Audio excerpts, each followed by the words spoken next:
Hello, this is Ukraine 101, a podcast in which two Ukrainians are having a frank conversation. In today's episode, we'll be talking about Ukrainian Christmas traditions, modern day celebrations, and that one Ukrainian Christmas carol that everybody loves. You're listening to Co Station. Merry Christmas! Merry Christmas, season's greetings. This is the last episode of the podcast that's going out, and hopefully it comes around during Christmas time, so we're thematic. Yeah. And that must also be no surprise to our listeners that Ukrainian Christmas is still slightly different from the Christmases, different versions of Christmas in other countries. So we're going to definitely elaborate on that, what it means, what it also looks like for people that are coming from the post-Soviet, heavily influenced, deeply colonized space like ourselves, and how we and our families, and while we were kids, we were very successfully twisting those traditions. Oh, yeah, love twisting traditions. Sorry? Love twisting traditions. Love twisting. I mean, twisting traditions is how we create new traditions, right? So that's very important.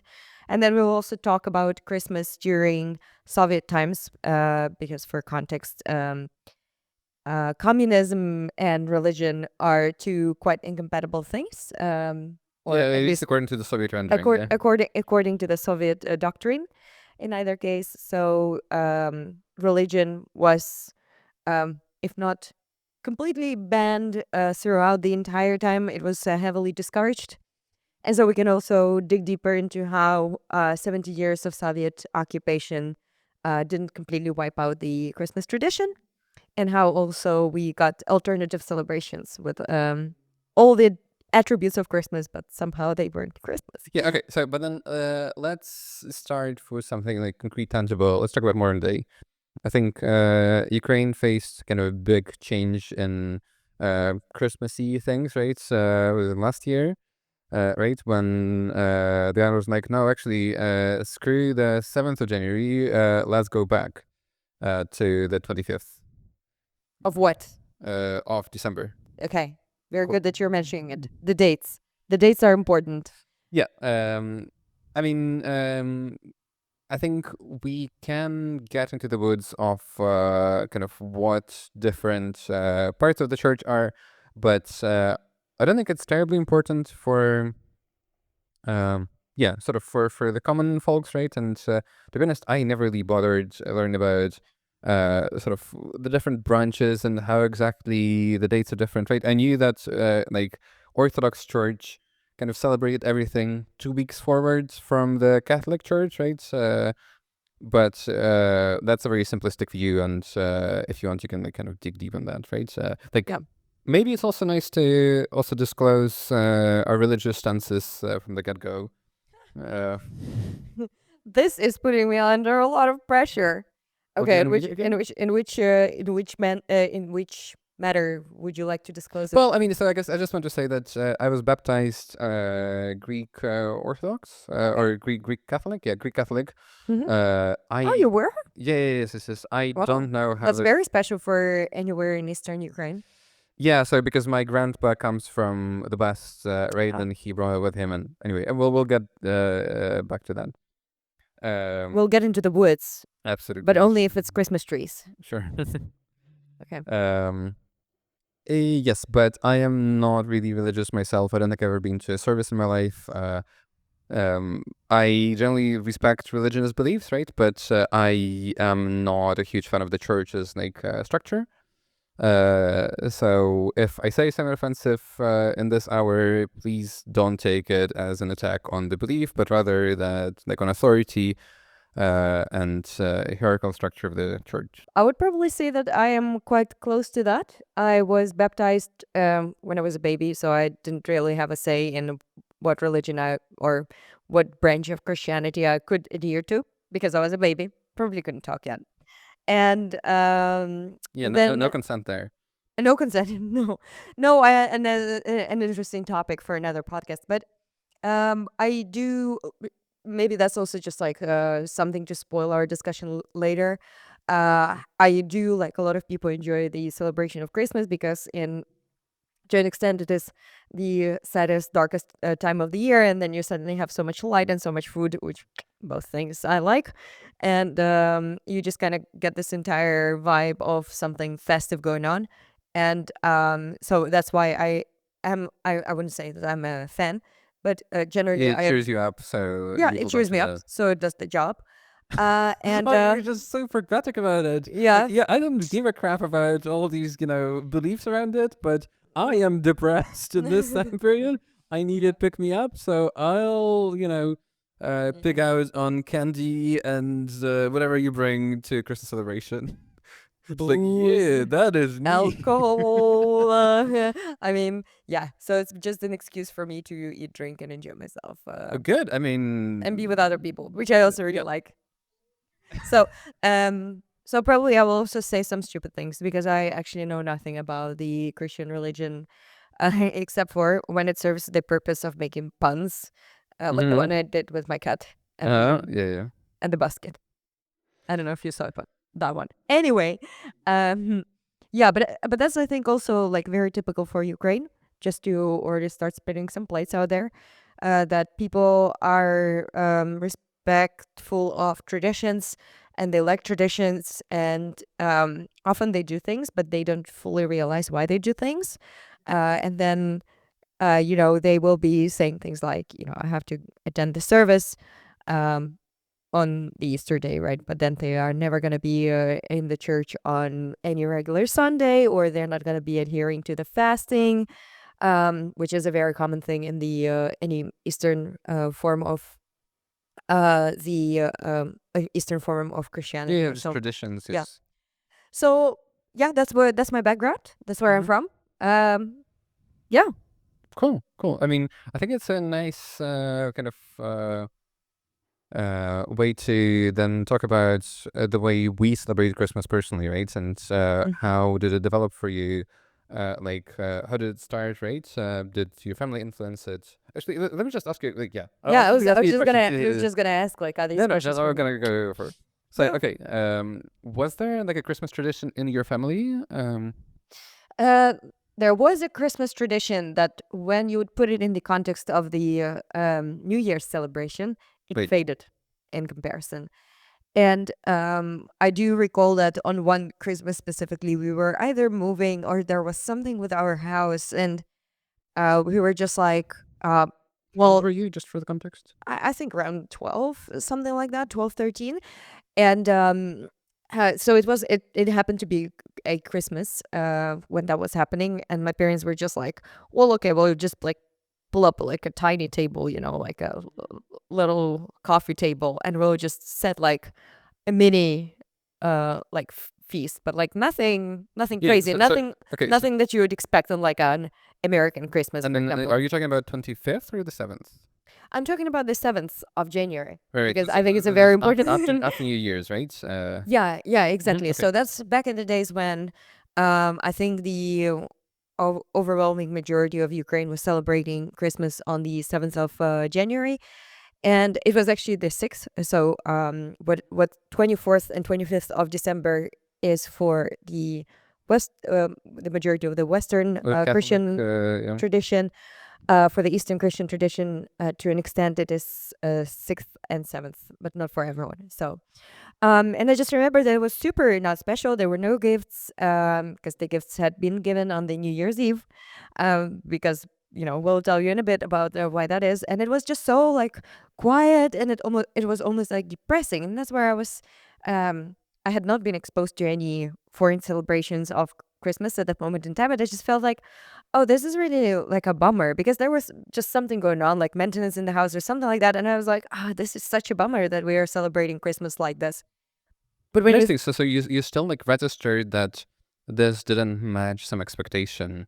Where do you think that came from? Like, did you see, for example, Home Alone, or I definitely had seen Home Alone around 300 times before that wait? instance. No, but I think it more had to do with the fact that you get into this mood of like Christmas holidays, and then New Year's is like in our tradition, it's really like this big deal. and then it just happens, and then from there onwards it just kind of like starts to kind of like die down, because actually the days after New Year's are not anyhow special. So the second is like whatever, the third is whatever. So then on the sixth, I was probably hoping, yeah, for something bigger, but that's not because my family had been celebrating it real big. Actually, how it normally would go is during the New Year's Eve, we would be celebrating with like a little family circle, and then the Christmas Eve would be more for like inviting some extended family, but then not going as crazy in terms of preparations, which is a bit counterintuitive, because if you invite more people, you should be making way more food. But usually by Christmas, my mom would be like, oh, Yeah, I like, screw this, I'm done. I am still like so traumatized.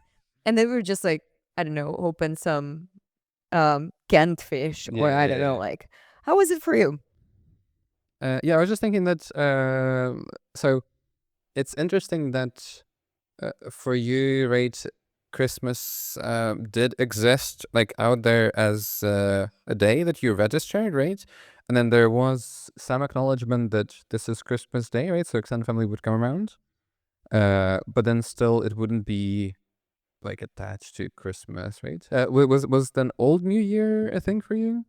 No, but Okay. actually, So just like let's provide the context, right? oh So yeah, the yeah. Old New Year would be, I think, around the 14th, right? So 13th and 14th. Mhm. Yeah, so I can give some context, because I have a feeling like we're tiptoeing around the whole shift of days. So the reason why days of Christmas and days of New Year's were shifting around is purely due to the fact of some popes having some kind of arguments with each other, and moving these days from one, so moving holidays from one date to another. So the way that would most correctly represent the reality is actually the way that the Western Christian tradition is celebrating Christmas. So And there are names like there's Julian and there's Georgian calendar. I don't know which one is which. is it Georgian? I thought it was like Gregorian. I don't know. I was listening to this information in Ukrainian, so I might be wrong on that. But just like not to confuse the listeners, so it's these days they are moving in time, but they basically represent the same thing. So Christmas should be on average, like, speaking on average, Christmas Eve should be exactly 1 week before the New Year's Eve. Therefore, 24th and 31st of December are exactly 1 week apart. In the Eastern Christian tradition, but not always, it is the 6th of January and 13th of January, which also makes them exactly 1 week apart. So that's just for avoiding any confusion, which I've realized is now perhaps piling up. But definitely the 14th of January, which was like, I know it's a big thing in Serbia somehow. It was never a thing for my family, because my family was like, aren't you guys like all done with eating and drinking? Like, it's time to go back to work. Like, I'm from a very practical family, very hardworking. Wait. Yeah. So I guess what you're saying is that there is historical context to the dates, right? I think what I wanted to kind of say clearly, right, is just what happened in Ukraine on the ground, regardless of where it came from, right? And then you would have, I think, so there was St. Nicholas Day, right, on the 19th, which wasn't widely celebrated. It was more like 19th of what? December. Yes. It was just a mark in like religious calendars, like this is the day of this saint. Then there would be New Year's on the 1st, like or New Year's Eve on the 31st, and the New Year on the 1st. Then you would have Christmas Eve on the 6th, right, of January, and Christmas proper on the 7th. And then some people would also celebrate Old New Year's, right, which is, would you say, like 13th and then 14th? Correct.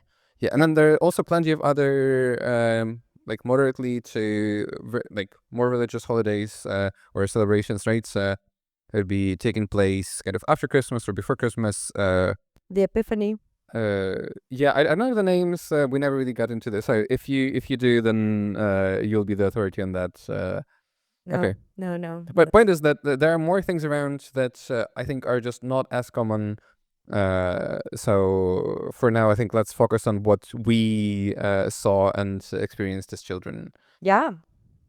What is your earliest memory of the Christmas New Year cycle? Because and I'll Yeah. refer to that as that for specific reasons, which we'll Which cover. was festive season. Yeah. Merry Christmas. Ooh.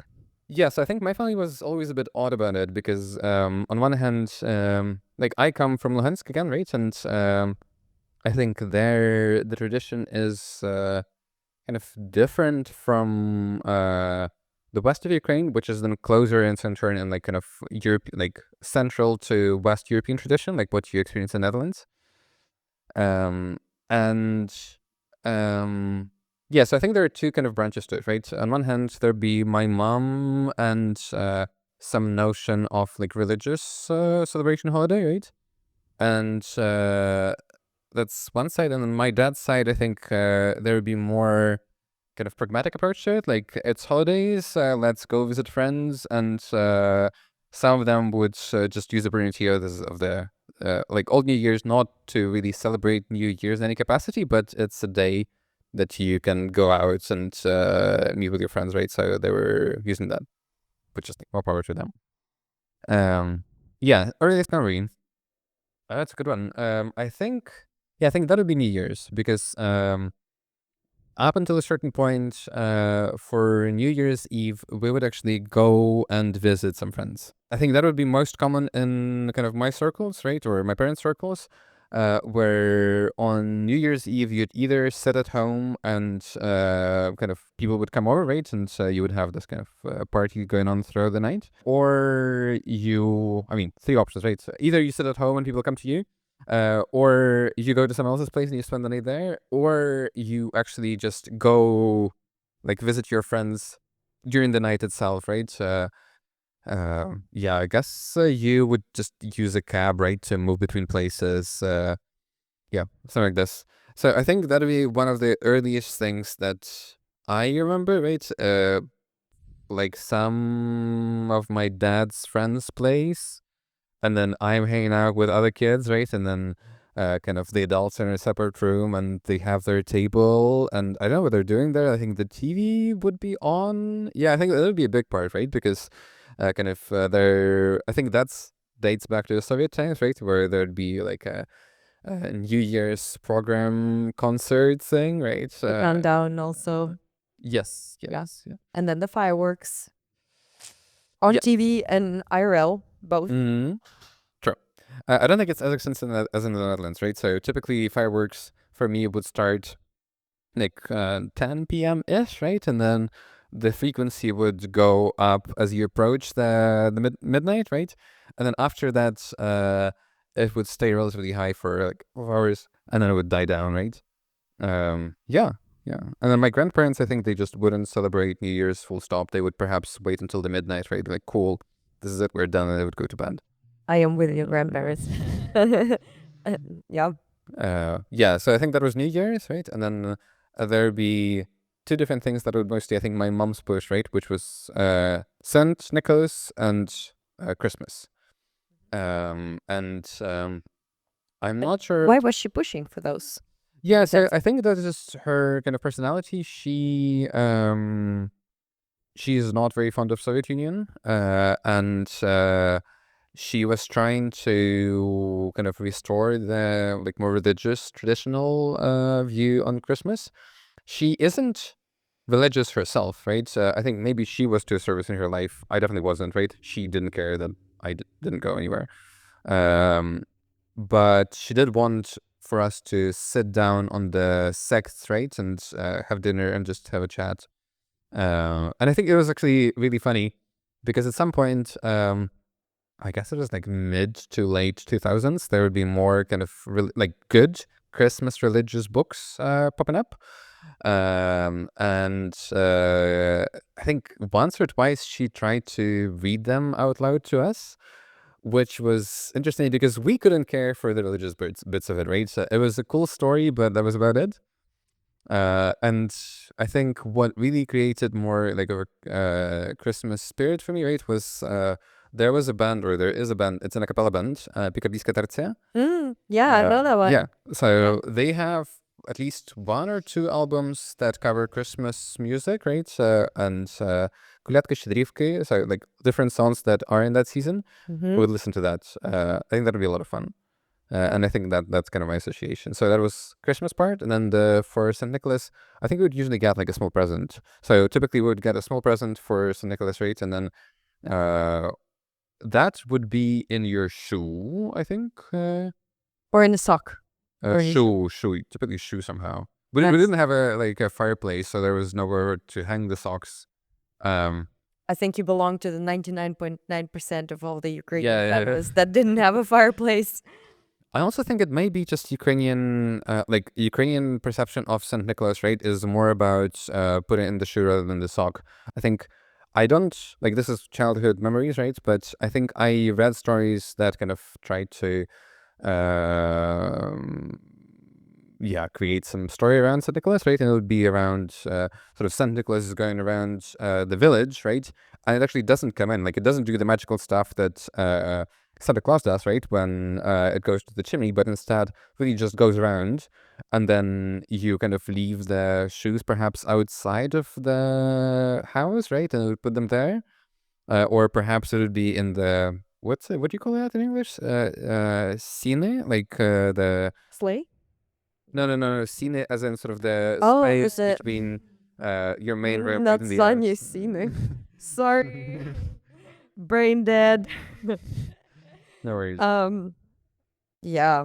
Yeah, so I The mean, parlor, I guess. yeah, It's like I mean, parlor sounds very posh, right? Yeah. This would be like just like a small chamber, right? Like you would enter if you imagine Ukrainian village, right? And you imagine typical house there. It's kind of just rectangular, and then you enter it, and you usually end up in a small-ish chamber that is there to limit the airflow exchange rate to preserve the heat that's coming from the inside. Oh, that's very scientific explanation of the. Oh, this might exist, no? It's like a four chamber. I don't know if that Yeah. exists. Yeah, but okay. Yeah, so I think like if it's Slightly. right there, right? So I think that's at least how my mom justified that it has to be the shoe, but I don't know. So anyway, we'd get a small present there. We'd get a bigger present for the New Year's. And for the New Year's, it would be not Saint Nicholas, but Did Moroz, right? Which is the Soviet version of it. And then for Christmas, I think we wouldn't get anything. But I think later they started giving us like tiny present, which would be from them. Not any kind of saint, right? But just like your parents give you a present. Right now, the saints. Sorry, it's from Jesus. Right, like there's only so many times that you can reuse and rebrand Saint Nicholas. Like you Yeah. can't use the same saint three times in a row for three different things. Yeah. Let's talk about Did Moroz, Yeah, sure. the abomination. Yeah, so New Year's is very connected to Did Moroz, right? Well, I guess we can do some backstory here. He's a more fictional character than all the other fictional characters. He's more fictional than all the other fictional characters. That's let's. I mean, fundamentally, right, it's just an attempt of Soviet Union to strip Saint Nicholas or Santa Claus, right, of any kind of religious connotations, and then still give you something to celebrate. And then I think they were reusing. I do believe that that's more of a Russian sort of fairy tale tradition, right? Where Did Moroz is this evil dude who will freeze you to death and then you'll die. But then it was rebranded as it'll give you presents on the New Year's Eve. Because you were attentive with your vodka consumption and you didn't freeze somewhere outside by passing out. I don't know sort of what was the Soviet idea behind it. I think there are plenty of like interesting facts about how the transition went, but point is that like after Soviet Union disappeared in the 90s, right, you would be dealing with Did Moroz, which translates to Grandpa Frost, I suppose. I overheard once clearly a Russian speaking about this somewhere in the public space, but with like a lot of warmth. Ew. And I was like, oh my God, be gone. Just be gone. And I was getting very annoyed because this whole like kind of, first of all, blatant attempt at stealing something, which is so Soviet Union, Yes. it's like, let's just steal something and pretend it's ours.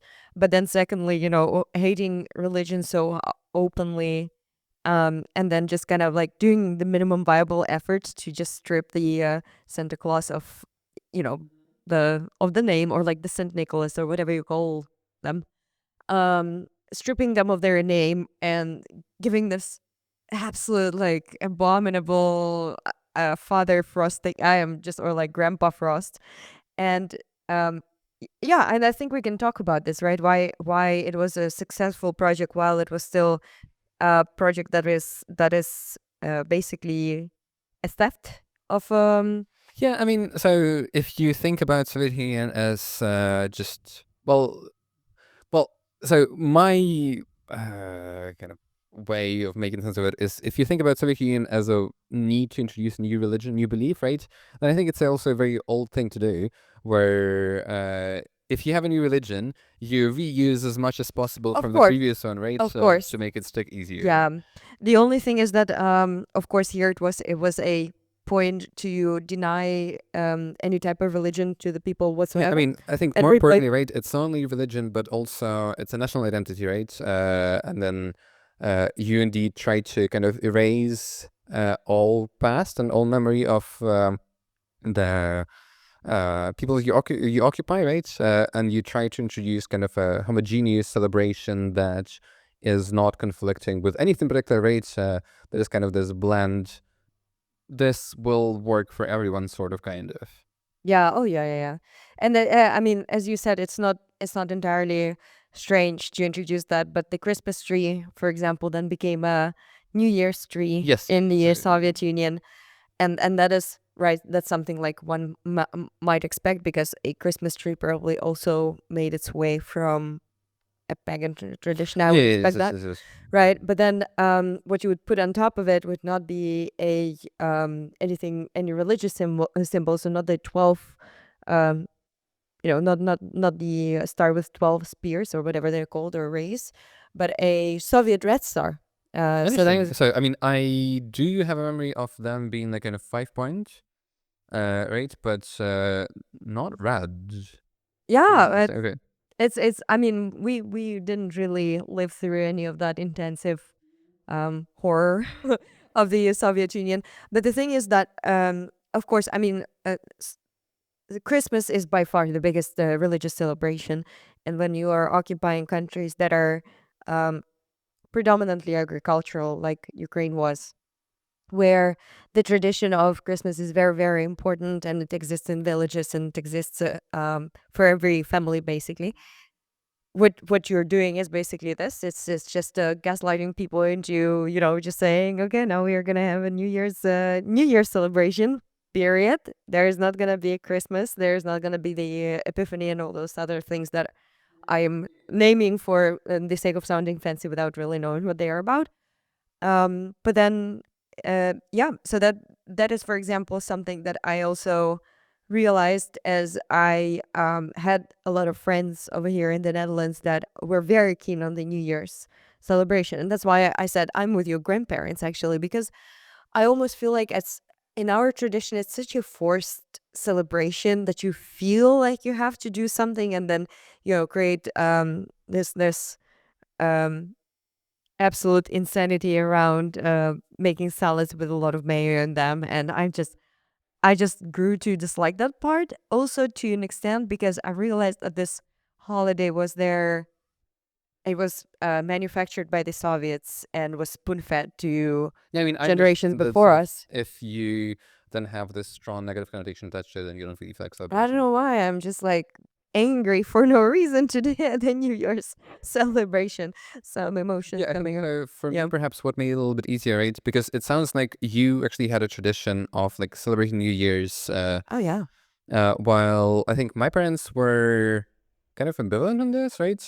They wanted to have a New Year's tree or the Christmas tree, but it was mostly social. Like they just wanted to go see their friends, right? And we wouldn't be staying for too long usually because my mom like she likes us to go to bed early. I guess that's what she got from my grandparents. Um, and yeah, I think with time, right. So I mean, the things I was describing, I was supposed like 6, maybe 7, maybe a little bit older, right? So That's early to mid 2000s. But then as time went by, I think my parents got a lot more chill. They were just like, yeah, we're going to stay at home. We're going to have dinner. And then we're going to go to bed at 1. Did it not include at least 20 different dishes that contain No, mayonnaise? no. So again, I think they were rather chill. So Yeah. there were some, but I think in general it was indeed more. I mean, let's make something that people who come would expect, right? And people who come would be like my aunts and maybe some closer friends, right? But in the end, it would never be big. Yeah, and then sort of that happened, and I think as I got a little bit older, I also started realizing that, well, okay, so they don't really care for it.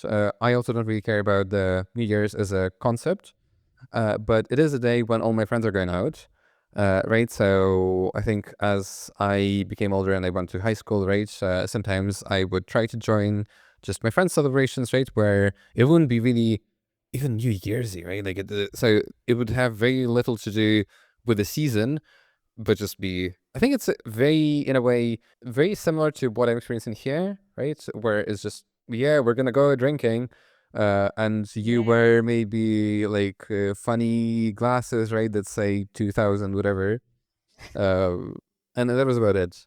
And as I got older, right, so I was like, yeah, cool, I'm gonna be with you until like midnight, right, with my parents, and I would go away and I would just yeah, enjoy myself with my friends. Yeah. Um, so I mean, in a way, right, New Year's then wasn't as important. It was just another day or a night, right, which was free and where I could see some folks. It was good. So I think Grandpa Frost, right, also disappeared from my life relatively early.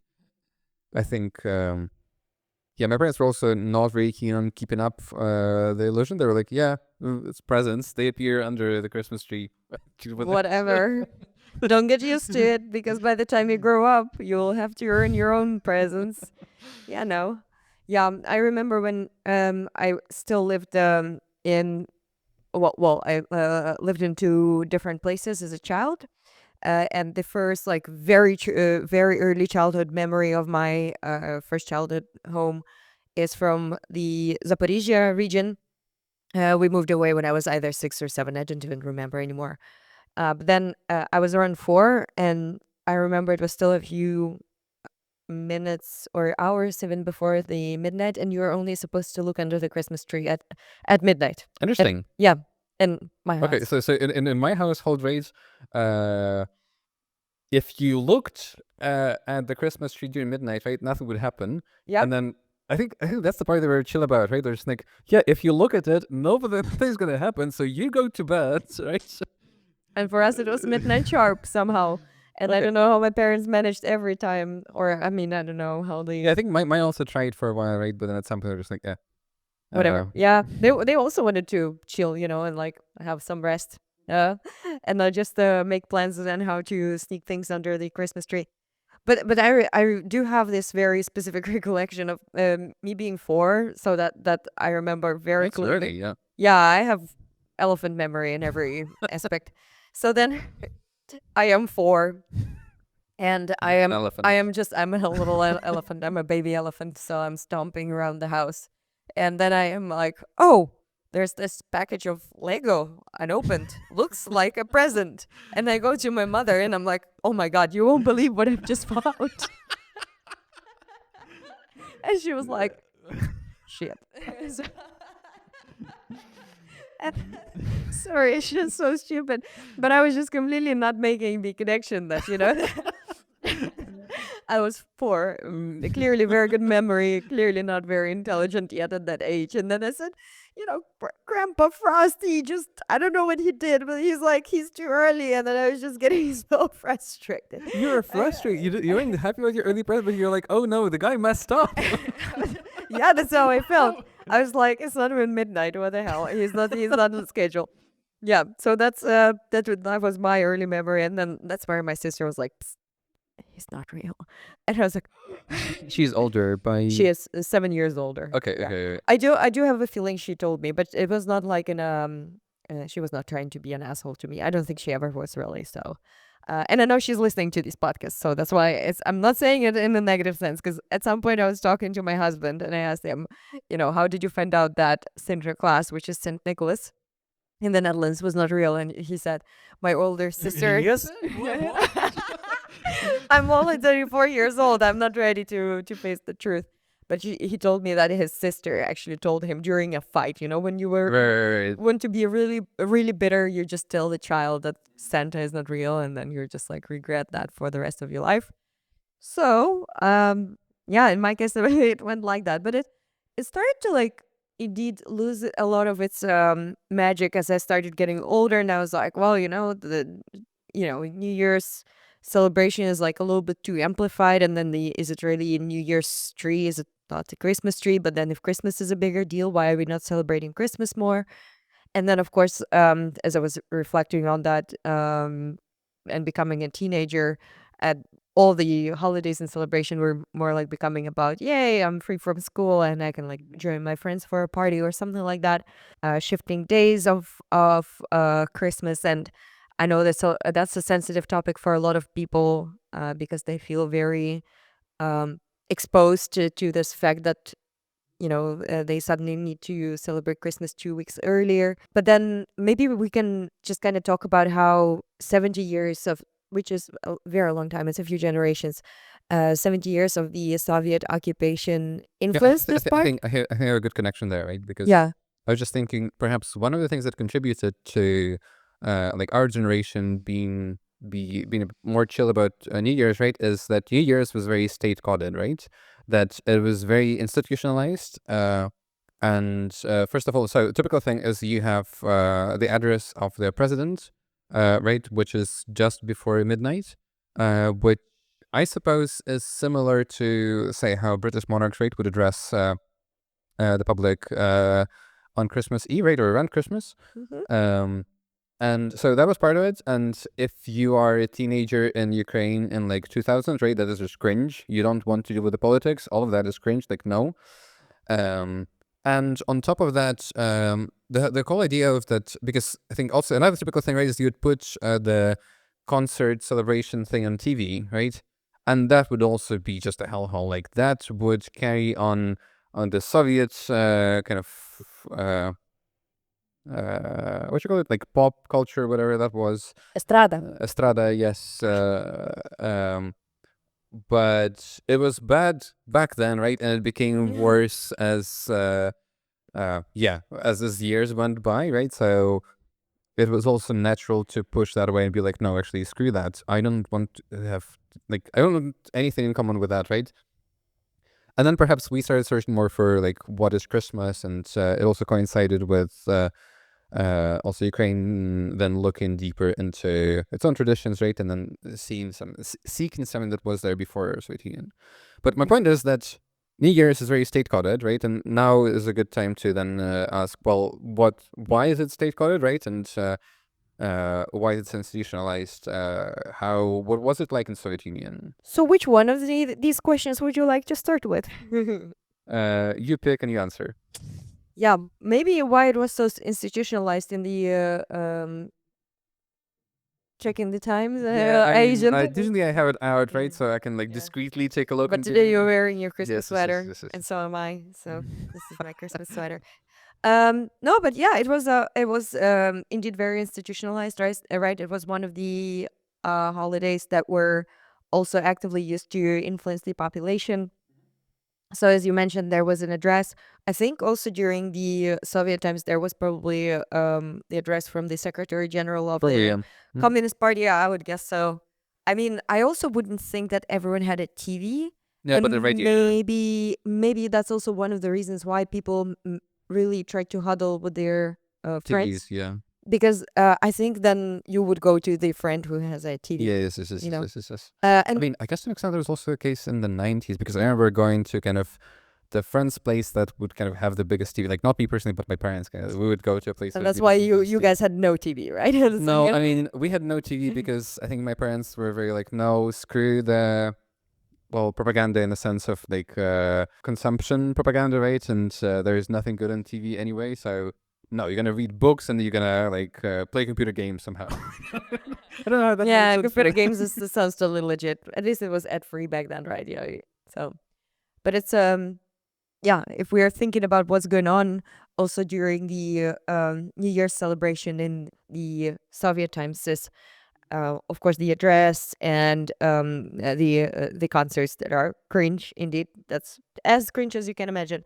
But also an important part is how that was one of the few days in the year when you would have some kind of abundance of food and drink under the circumstances of total absence of any basic goods, let alone luxury goods. So I don't know if you had like if you heard stories from your parents how they would have like this absolutely unpalatable champagne, sparkling wines, so the Soviet champagne, and they would like get it in February and be like, "That's for the New Year's Eve," you know. So people were just collecting like mayo, especially mayo, at least 30 kilos of mayo per household. I have a feeling mayo and I don't know, canned vegetables and Vegetables, not champagne, like fish mostly, no? canned fish, but also canned peas, green peas, Oh yes, okay, yeah, yes, because yes, green yes. peas is second most consumed food after mayo on the Okay, okay, right. New Year's Eve. And then people were just associated with just like batshit crazy eating and batshit crazy drinking, and I think that's also, you know, one of those instances of um, that kind of like being opposed to the Christmas tradition.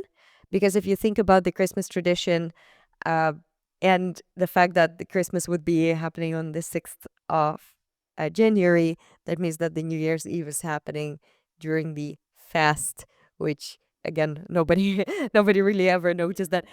But that's also really funny because then people would just go into this complete like thoughtless consumption. Whereas in the Ukrainian Christmas tradition, I'm not saying that it's better anyhow than anything else out there, but the thoughts behind food was actually very deep in terms of why you would have specific things on the table. Not just because they make you go less drunk from all the alcohol you're consuming, but it had to do with the harvest. It had to do with the fast, religion, But also religious reason. alcohol is not as common, right? I think No, it's an indeed. interesting thought, right? That so you have Christmas, right? That is um like it has what you call it heritage, right? And it has like deeper connections to like the foods you consume and whatever. And then you try to switch it up for New Year's, right? And then you have to compensate somehow for that lack of tradition, for that lack of you have to create the festive feeling somehow. And I think the easiest way to do that, right, is just to allow people to consume more alcohol, to yeah, to substitute any kind of tradition, celebratory tradition, right? Was just get drunk. It's a cheap high, and then you go off that. So I mean, it then makes sense. Then the New Year's is more alcoholic than Christmas, right?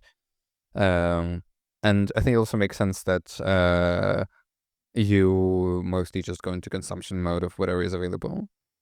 Yeah, which is very funny because you know communism was all about not being about Yeah, consumption and all of that, right? So, but then you are entering the state of like the permanent scarcity, and then people are just like going really completely wild around those things, and that's also, I guess, why I am.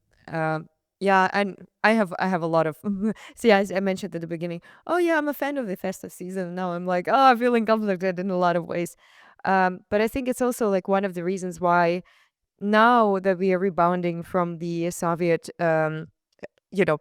prohibition of the religious celebrations, we are going back to, we see that people are going back to traditions, right? So they want to do more of Christmas, they want to do more of other religious holidays, but they do it more as a display, as a token. So, yeah. So I think so. What I see in the general public now is kind of similar to what my mom was trying to do 20 years ago, right? Where it is more to keep the tradition alive than oh yes, we believe that Jesus Christ was born this day and whatever. And I think that's in a way good, right? Because Ukraine is also a secular country, right? And then I don't really have a problem with keeping tradition alive as like historical account, right? And that's a way to like keep your identity. I think I would be more opposed to it if it was heavily religiously coded, right? I mean, it is for some people. I think in my circles, oftentimes it isn't, right? And people just think, well, I mean, it's a good, like, it's a nice ritual to perform, it's a nice ritual to remember. Yeah. And then they just keep to that, which I find suppose more acceptable, right? Given that also there are Muslims in Ukraine, right? And I wouldn't want to sort of for the public, right, to kind of converge on the purely Christian things. But I'm fine with saying, yes, this is part of our history, right? I think it's a cool ritual. We can keep performing it if we also acknowledge the fact that we are not doing it religiously now. Mm. What are some of the Ukrainian Christmas rituals that you are fond of? So if you like, I think that would goes to go back, right? Like, do you like modern day or? Yeah, I mean, whatever has survived, because probably if you favorite some of the Christmas traditions, then they probably survived until today. Unless you want to mention something from the school book. No. What I mean is, I think there are different periods where like modern day Ukrainian Christmas traditions come from, right? Like some of it is dating back to almost like pre-Russian times, right? Like almost pagan, or not pagan, but Wait, you said pre-Russian times or yes, pre-Christian times? pre-Russian time, Pre-Russian times, right? but that's not quite pagan. No, but what I mean is that I think those are very different to how you experience like German Christmas, right? And that tradition, because it doesn't have a Christmas tree, like it's also a very different vibe. It's very sober. Protestant Christmas does not need a Christmas tree. It's also not really. I mean, so we can come back to that, Okay. right? So that's just one part. Then there's also some things that kind of appeared during Soviet times because some folks were still trying to celebrate Christmas, even though it was banned. And I think there are also now kind of more westernized traditions, right, that appear in Ukraine. Am I looking funny? Like you are enjoying yourself. I have. Well, there's no room for myself, right? So let's see. And then there are things that are more Western, right? So you know, Coca-Cola, what you call it? Aesthetic Christmas that is coming out or came in the 90s. I think since we are now talking about Soviet times still, right, and how religion was oppressed during that time and how New Year appeared, I think it's interesting then to also talk about what kind of persevered during that period, right, and what appeared. I think so. Actually, I have two I things. mean, up to you. It's Yeah. it's our It's a free world. it's a free world. It's our shared gig, so you can pull it in any direction you like. No, but one of them is I think my grandpa, which is more religious side, right? My grandpa was baptized still during Soviet time, which was banned and it was secretly done. And I think that was also the case and like for I wouldn't say a lot of other people, but some, right? And I think also my mom and like her side of the family, they were baptized, and only then my grandma. Like I think my grandma will be after Ukraine gained independence. It was interesting. Like I think the timeline here there is cool. It's cool. Very cool timeline. No, but as in sort of that it Not wasn't like parents are religious, therefore children are religious, right? But yeah. But in this context, does religion equal baptism? I don't know baptism if yeah, I think for them it was kind of a way to keep their Ukrainian identity. Mhm. Right, and I think to be honest, part of it has to do with the fact that they were Greek Catholic, right? And then Greek Catholic is a very Ukrainian church. Right. It was also very progressive up until a certain point. I think ever since kind of 90s and 2000s, it became very blue. And then I started taking as every other church out there. Oh, so now we're talking. Yeah, Instead yeah, with the more neutral and you know, but yes. No, but again, there is religion and there is church, right? And Yeah. I started hating the institution. Oh, okay, makes sense. But up until a certain point, it was keeping a lot of what meant to be Ukrainian alive secretly, right? And it was a very kind of stable construct. So I think that's why they were also leaning into the whole be baptized, and then that was their way of kind of understanding what does it mean to be Ukrainian, right? To keep Kutya alive, right? Where Kutya alive again? Yeah, so I think that's also a very Ukrainian thing, right? And kind of opposed to Soviet and Russian, that kutya would be it's a sweet grain porridge, kind of with grain. Sergeja. Yes, I mean it can vary from like very porridge consistency to soupy consistency. Um, What do you make Kutya with? yeah, so that's also another thing, right? There's a PhD on it. I definitely, I'd expect multiple. I come from the east, right? And in Luhansk, I think there is some tradition of making kutya with rice, Mm-hmm. which if you go west enough, that's the worst sin that you can commit, and you'll be crucified for it. And also, I think in Luhansk, you sometimes make kutya not only for Christmas, but also for Easter. Yeah, kind of to, I mean, there The are different leftovers. kutya. No, no, no, no. But they can be different, and there they weren't, and like it's an interesting twist on traditions in general. Yeah, made with rice and sometimes with raisins, and it'd be like a very different take. And then my grandpa, I think, would make something with grain, and that would be more kind of typical for the west of Ukraine. And I grew up, I suppose, with a bit of both. Like the rice variation existed around me, and to be honest, I never really liked it. It's an interesting concept, but it was never to my taste. But then again, kutya, I think, is a very divisive thing. Like, I remember there were years when I was like telling my mom, oh, this kutya is like great. And then we would go to my grandparents and they're like, oh, this is trash. And then my mom would love theirs, but didn't love hers. And then there would be years when it would be Okay. kind of the opposite, right? Yeah. So it was very year in, year out. I don't remember any year when it was consistent. When it was like, would we have the same tasting kutya, like year in, year out, right? Every time it'd be like, I don't know why. I don't know. I don't think like it had to do too much with supplies, but Yeah. I don't know. I think Kutya maybe was alive in your family so that conversations at the dinner table would remain going, would remain lively. Because if everyone just agrees that it's great or it's shit, then there's They no wouldn't discuss conversation. it. No, they like. I think they would be like, "Oh no, we love this," and I guess I'd be more critical of it. I'd be like, "Oh no, this is tradition, cool, but tastes like trash, and I'm not gonna do that." You got the hang of it. So Kutya is one of those things, right? That's like I even remember how I was referring to it as Kutya in my extremely Russified, industrialized city where I was, growing up basically after we moved. So between 7 and 17, I lived in there.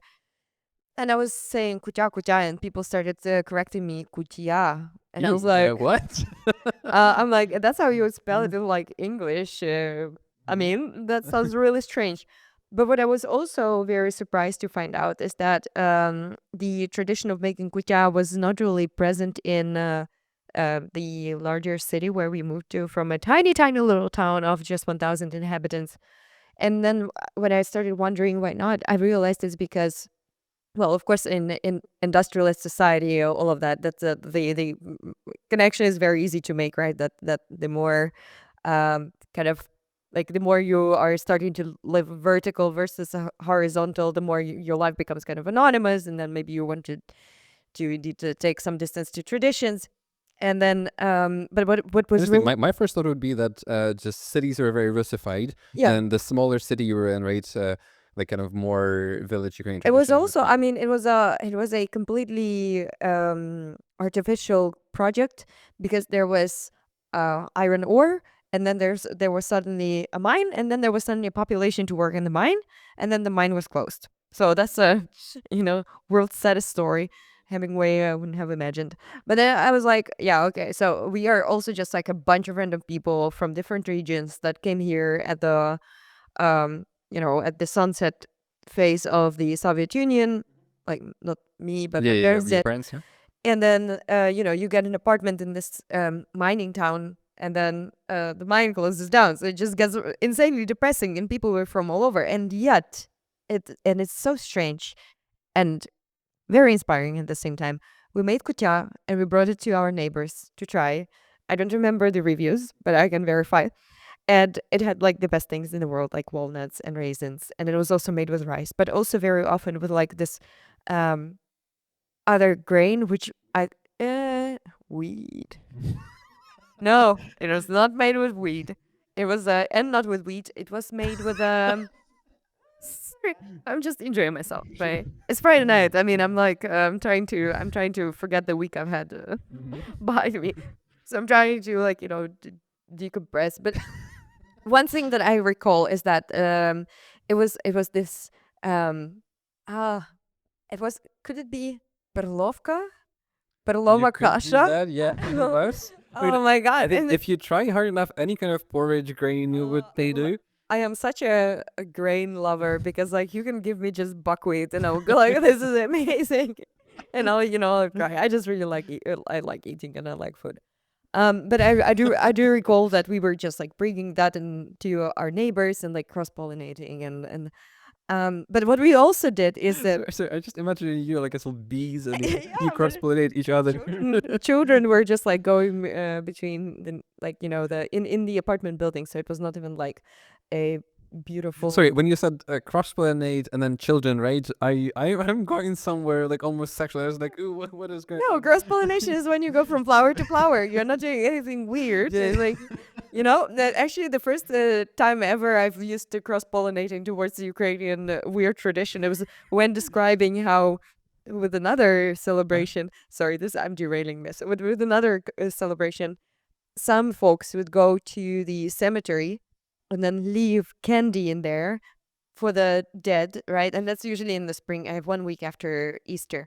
And then children would be cross pollinating the grapes. Collecting. Gene, children are cross pollinating the grapes. I mean, do you then bring like do you take a piece of candy from one grape and you bring it to another one? It's like there you go, make babies next. No, but I just think it's such a good verb. I mean, I'm just very linguistically, I'm very proud of myself for cutting. Like a word to use in this context. I'm also proud of you. Don't find faults with words. There I are words. love it. that just This come is out beautiful. of my mouth. You know what else we were doing in terms of cross pollination? Not actual cross pollination. We were singing kolядки Uh-huh. in my little industrialized town full of people from Ukraine, but also I think there were a lot of people who moved there from Russia. Uh-huh. And then we were just like, You gotta indoctrinate them. we don't care, we're gonna indoctrinate you. You're gonna do the kolядки.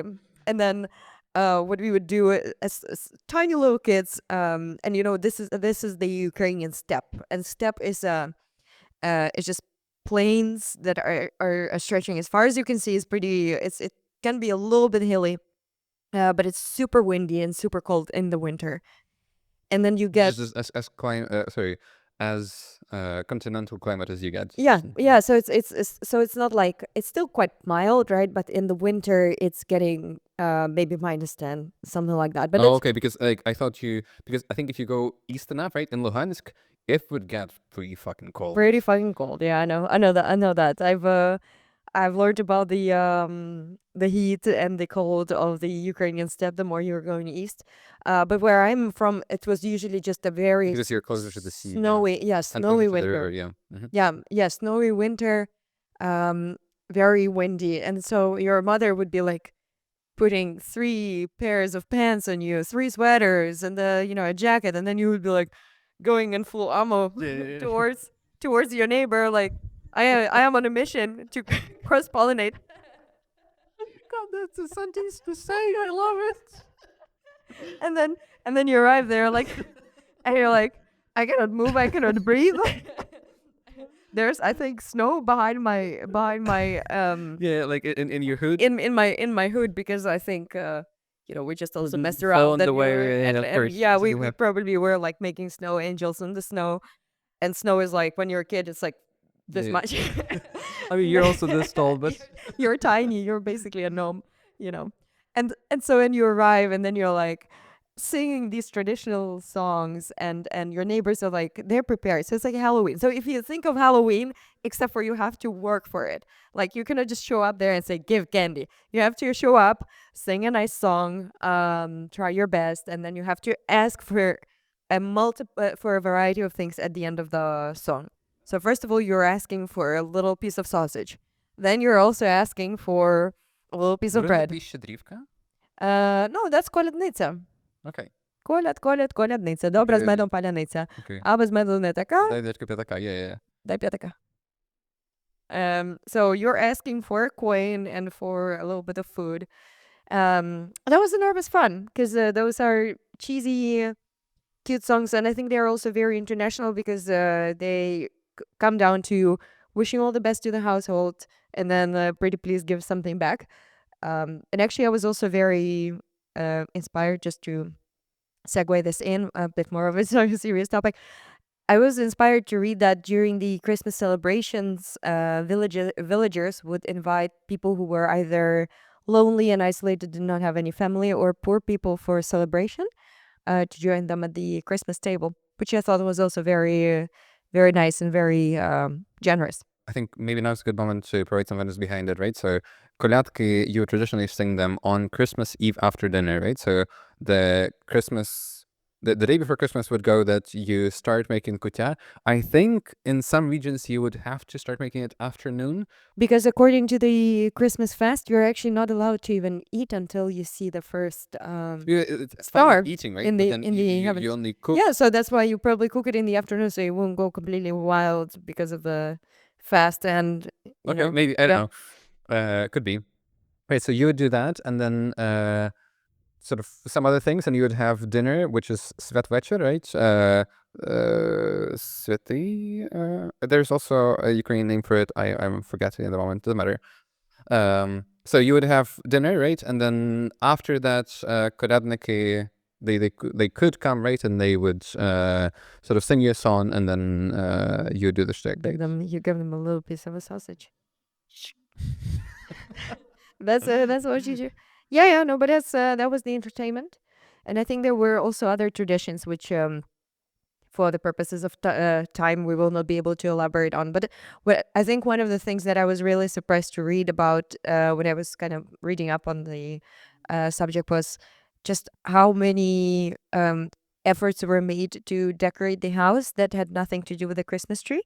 So it was also very heavy around um, all kinds of herbs and making sure the house smells nice. So bringing in fresh straw, and of course, Right. Okay. So then Yeah. let's maybe build some story here, right? Because Yeah. we went kind of to Soviet Union, right, and the celebration of New Year there, and then how you would still keep some traditions alive, right? And I think now we're circling back to kind of your childhood celebration of Christmas, right? That was still Ukrainian, and that was not too far from Soviet Union. And I think that then relates to a lot of things that were pre-Soviet Union too, right? Yeah. And I think what you're saying now is also very, like it's also not kind of West European tradition of Christmas, right? With a different one, where indeed you would bring fresh straw. And I think diduch is also a nice thing to mention here, Yeah. depending on which part of Ukraine you'd be in. I mean, also, so kolyadki and koleda, right? That's a tradition that exists only in Ukraine, but also in Slavic cultures, like also in, like on Balkan Peninsula, right? And in sort of in Eastern Europe in general. There are variations. So I think what you have in Ukraine is relatively unique to Ukraine, but related concepts exist elsewhere. Yeah. And then diduch is also similar in that regard, that I think it then dates to pagan tradition, and like it has a lot of things in common across Europe, right? The whole idea would be that you kind of, like, it's ready to harvest. So you bring the wheat from your last harvest and you do some ritual with it. And I think there are 2 points here. One of them is you try to do something to make sure that your next harvest is successful. And also, it's a time when you're connected to the dead more Halloweeny mood, I suppose. Yeah. And then diduch is kind of both of those things. So diduch would be this, what do you call it? yeah, This Jmut. bunch, Yeah, bunch of bunch I suppose is a good word. yeah, Yeah, bunch of bunch of wheat that you tie together and you put in a different, like in somewhere around your house, depending on again where you're from and how you do it. It can take different shapes or forms. Um, and then I think there are traditions where you put diduch some like in the corner, and then you actually stick a spoon into it oh because that represents your dead relatives, and they have to eat kutya, oh what? right? And then And then you actually feed the no, deal. you don't feed, but you throw kutya at diduch, right? You pour it into it. Oh, okay. Yeah, and then like there's so many variations. They're fascinating, right? Sometimes they would put kind of two spoons because one of them is diduch is related to the word grandpa, and then one of them would be for grandpa diduch, right? And the other would be for grandma diduch, right? It's for your dead relatives who are male and female respectively. Non-binary people weren't acknowledged in this tradition. I was just gonna say. Yeah. And then you can like put it upside down. Like there's just so much around it. And then kutya is also very much connected to the idea of being connected with the dead, Mm. right? So I think there is a tradition where you eat kutya together, right? But also you put two like there are two empty seats left at the table. One of them for members of the family who are not with you right now, like who are just absent from this house, and also another bowl, right? For people who are dead, right? So who like members of the family who died. Um, Yeah. and so I think these two are a little bit of conflict, but I suppose you can connect them if you want, right? That on one hand, like there's the idea of bowls, right, and empty seats, but also I think kutya would be commonly eaten from like a bowl that you share. Yeah, it's indeed very funny to see that it's very pagan in the way that there are a lot of things that are still coming from like pre-Christian traditions, and it's basically combining some elements of Halloween together, you know, like All Saints, all and kind of like a day to commemorate the dead.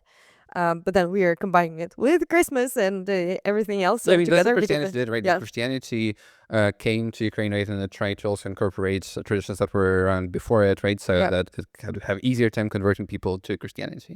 yeah, indeed, just like the Soviet Union, except for worse. Or better. No, sorry, I was trying to say that the Soviet Union was worse. I don't know. I just really hate Soviet Union. It happened more recently. It's one of those traumatic experience. I was not one of the pagan people who were forcibly converted into Christianity. But yeah, maybe nice note to follow up on this, or just kind of think I've just highlighted a few things that are very unique about the Ukrainian Christmas, right? So, what things are kind of different from the Western European tradition? Obviously, we highlighted all these weird things with the diduch, a bunch of stuff you would carry from the field. What do you think of when you think Ukrainian Christmas tradition and the rest of the world? Like, what Ukraine has given the world. Oh yes, so that's Carol of the Bells. What is Carol of the Bells? Sing it. Oh no, don't make this. You're saying it. No. But everyone actually knows this song because we mentioned Home Alone at the beginning of this episode. And if you've ever watched Home Alone, or actually if you ever paid attention around Christmas and didn't have a complete blackout, you would know the Carol of the Bells song. You can Google it now. It's written by Leontovich? Mykola Leontovich. Do you want to say a few things about Mykola Leontovich? Not about him, but I think there are a couple of things I can say about this one in particular, right? That he was working, he was living and working in Pokrovsk for about 5 years, I believe, from 1908 to 1912 or something. That's very peculiar that you know all the dates. You checked out the Well, yeah, I mean, Wikipedia page. just Pokrovsk now is very much in the news, right? So we're Yeah. doing this in mid-November, right? And Pokrovsk has been kind of at the front line for, almost 4 months now, maybe more than that. Yeah. It's a very hot point, right? In this war now. Yeah, it's been constantly bombed and shelled by Russians. I mean, it is depressing and cynical, right? And when you think about Carol of the Bells,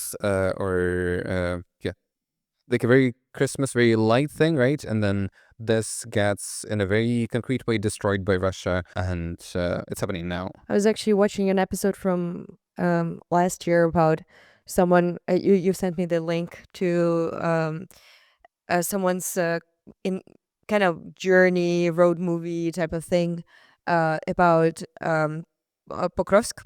And 1 year ago, it was still 40 kilometers away from the front line, and now it's front line. And I just think it is very sad, but also very sobering, because it's also, if for me personally, it also goes against the mainstream idea that not much, truly Ukrainian is coming out of Eastern Ukraine, because actually that is not true. A lot of our talented and famous poets and writers and musicians at least spent some part of their lives in the East. And I think with Leontovich, one of the things that I personally find important that we, I often say this: if you take one thing out of this podcast, is the fact that the guy who wrote this world famous song was Ukrainian.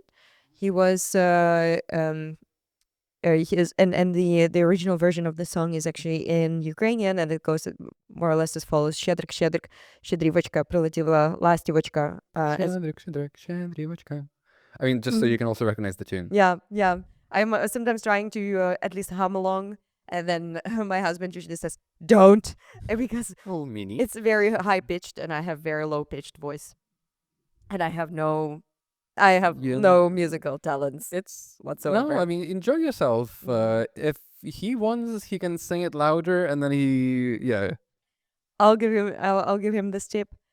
So if you are able to just listen to the original Ukrainian version of this masterpiece, I absolutely love it. Also, it always brings tears of joy to my eyes, but also actual tears to my eyes whenever I'm I would listening to bet it. that Pekricka Tercia has a version of it. And I think that would be like a nice combination of two.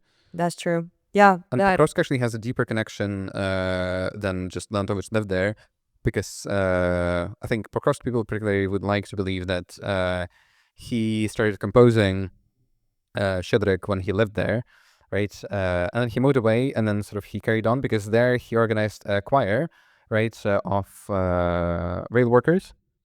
And then Shedrik was completed not too long after. So the Pokrovsk urban legend, right, is that he started composing it there, right, and then it's just the completion of the process was elsewhere.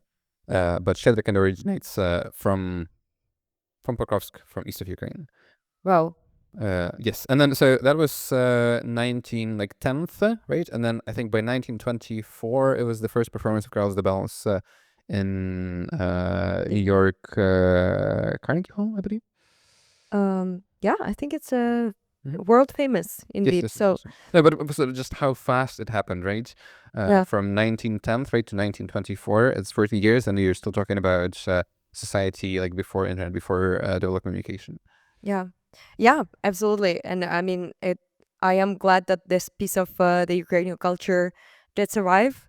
Mykola Leontovich did not survive the Soviet regime, so I think he was murdered by the Soviets in the 1920s, which is very unfortunate. And so that also brings us to another kind of broader topic of where are the Ukrainian composers? There's no appreciation for the Ukrainian culture worldwide as much as there is, for example, for the so-called Russian culture.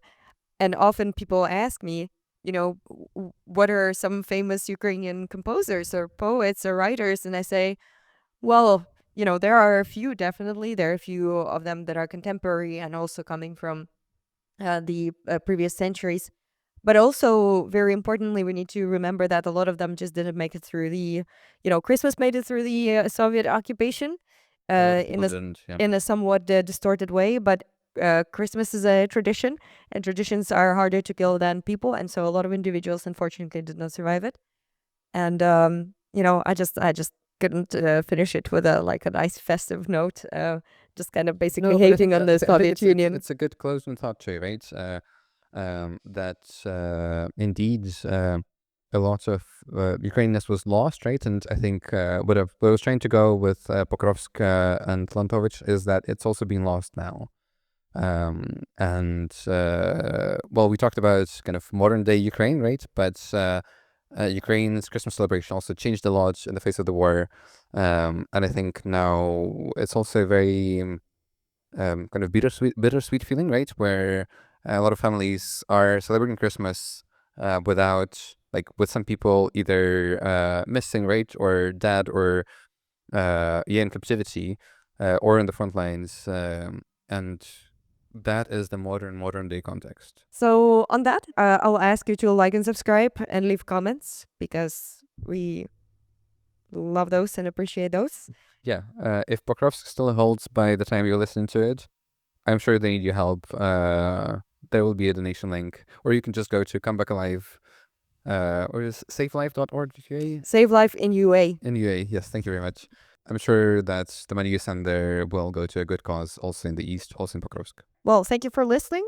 Thank you so much. Yeah, Merry Christmas and Happy New Year.